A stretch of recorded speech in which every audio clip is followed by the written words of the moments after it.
Hello, my name is Maria Fernanda, and I'm the host of IOScholarships Superheroes Podcast.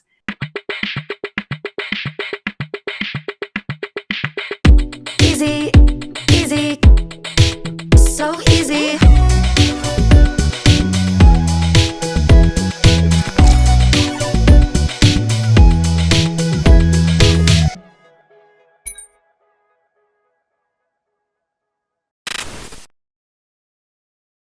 This podcast is only a 10-minute podcast that highlights the best kept secret of IO scholars, job recruiters, and community influencers.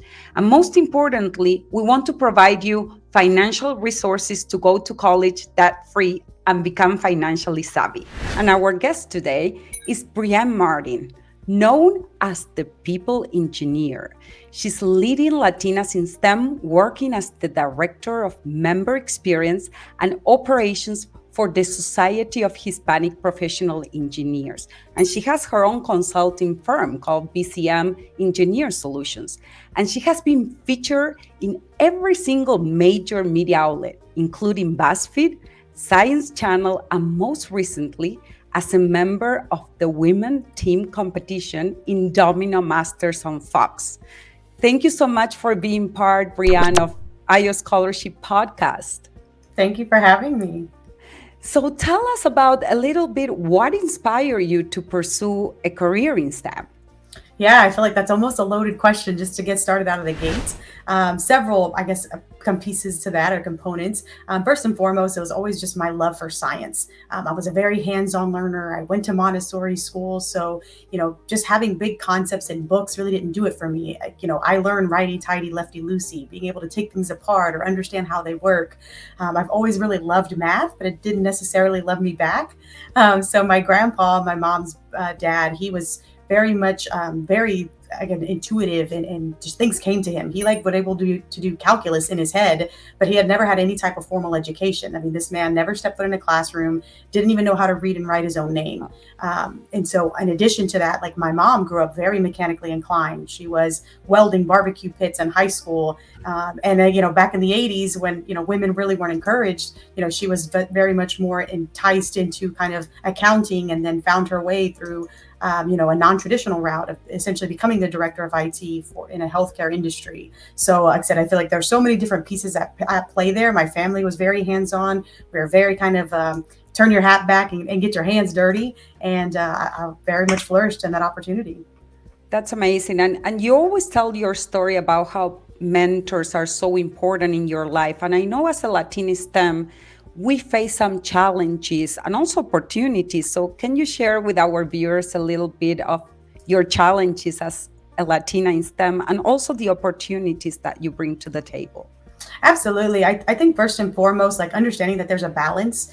So as, analytical and like black and white, left or right, it simplifies things. Like the world is very complex around us. So even just understanding yourself as a human being, we are not simple creatures. There's a lot to us, a lot of pieces moving. We are our own machine and mechanism, as well as you just think about all the amazing things that we can do. Are you feeding yourself the right fuel? Are you giving yourself time to rest, to rejuvenate? And so it's something that simple, just being able to be kind to yourself, to give yourself that opportunity to have something like a growth mindset where you're allowing yourself to invest time, money, effort, energy, whatever resources are available to you into getting the most out of whatever it is that you're focused on. We tend to kind of disperse our resources rather than just kind of really focus on one or two things.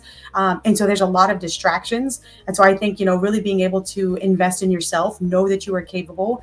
I told you earlier that, I wasn't really good at math, but I really enjoyed it. And so really putting forth that effort. I tell people all the time, I took calculus 5 times. I failed twice. I withdrew twice and passed the 5th time with a B. And so it's being able to consistently understand that failure is a part of it. Even outside of STEM, failure is just a part of life. And it's kind of how you show up in the world, how you kind of choose to have a sense of humor about it or not, but really truly not take yourself too seriously. It's all about that opportunity to learn, to grow, and to help move forward. And I love what you say, Brianne, about really taking care of yourself. And especially during the pandemic, that a lot of students and professionals go through mental health issues. There are so many, important aspects, not only in a professional, field, but also personally. So it's so important. And I know that you take really good care of yourself and your community and your family. So I was wondering, which are the most important professional qualities to be successful in the STEM industry? Yeah, I will say it's kind of part of that personal growth. I personally am a personal development junkie. I can never read enough books.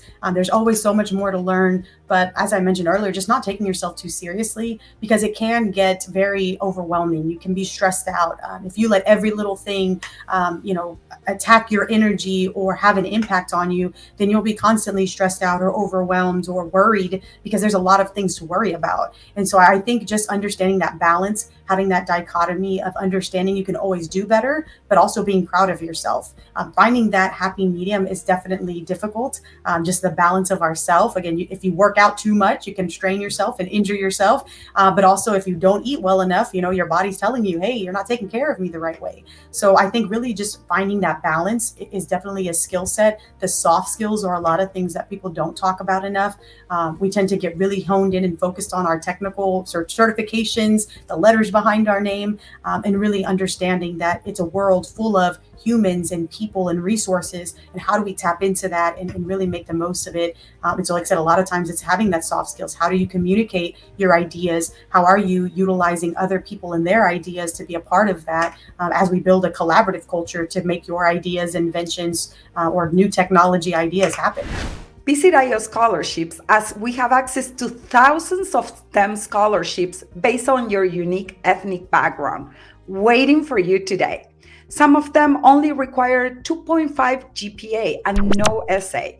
Remember, the more you apply, the more chances you have to win. Apply today. That's very wise. And actually, I was wondering, if you could turn back the time and talk to your 18-year-old self, what will you tell her? Yeah, that's a great question. I would say, take a breath. Just first and foremost, like, breathe in. You're going to make this. We talked about mental health earlier, and a big thing for me is just telling myself, my younger self, that you're not broken, that things are happening for a reason. You'll find yourself, and you'll find your people soon enough. Just be patient. I feel like, especially in high school, it's very awkward and we're kind of coming into our own. And so there's a lot of external validations. You're looking for confirmation if you're doing the right thing. Are you fitting in? But there's no right or wrong way to live your life. There's so many different aspects to yourself to really discover who it is that you want to be. And then again, the child history, whether it's trauma or successes or triumphs of who you've become. And so you can continuously create that identity of who you are, the value that you bring, but also the value intrinsically that you have. It doesn't always have to be something that you're chasing or proving, reaching a level of perfection, but sometimes just, having fun, having a good laugh, really just truly enjoying life. None of us know how long we're here for. So really just kind of basking in that and really celebrating where you are, especially at 18 years old. Golly, if so many of us could go back, we would definitely be doing things differently. Well, Brianne, I know that you're very involved with the community, and as the director of operations at, the Society of Hispanic Professional Engineers, you really lead the way, and you are inspiring other Latinas in STEM, and you also really emphasize the importance of being resilient. That is a very good quality for professionals and students. And nowadays, as I mentioned to you, students feel very isolated with the pandemic. And it's so important, as you mentioned before, the mental health, not only to always try to achieve something professionally, but take care and nourish yourself. I have to ask you, what advice will you provide to students who want to apply for SHIP scholarships? Yeah, again, I love this question because like it's no secret. We truly want you to be yourself when you apply. It sounds cliche, but it's a saying for a reason. You know, like we are more alike than we think. And funny enough, the people that are reviewing those scholarships, their majority are SHIP members. Sometimes we even have our sponsors help review, people that truly care that they were once in your shoes. So truly, you know, I wouldn't say pour it all out on the paper. You know, we are all human. We make mistakes. It's truly your ability to admit your faults, acknowledge your growth, share your big dreams. You know, like I said, dream big, share it loud, share it proud, be bold. Really, you know, we can acknowledge that you're doing big things. And so, you know, even though you may come from humble beginnings, I shared, right, my own grandfather never went to school. That should not limit your dreams and what you think you're capable of. And sometimes, like I said, simply just asking, I would love to get this certification. This is what I could see doing with this money. This is the textbooks it would buy. It would help pay for my tuition. Heck, pay for your meal plan, right? Being able to be on campus and live away from home, whatever that looks like and whatever the circumstance is. I feel like a lot of times, again, we feel ashamed that we're not at a certain level or we're not living the bougie life on social media. But you'd be amazed at how many other people identify with that similar story, are willing to give you a chance. And again, we're so grateful for our sponsors, our industry partners that are there really helping fund these dreams to become a reality. Well, that's great, Brianne. And you know what? The most important thing is that she family is there for you. And the advice that Brianne gave is so helpful, especially when you are writing your essay. I'm talking to the students when they have to apply to scholarships. It is so important that they incorporate, you know, their resilience and their stories, as Brianne said, because everybody understand what you have been through from the SHIP family. So thank you, Brianne, for being part of IO Scholarships. And thank you for everybody who is watching. And feel free to like, share, comment, and subscribe. And see you next month for IO Scholarships Superhero Podcast. And don't forget the power of the 3 I's for inspiration, innovation, and invention. See you next time.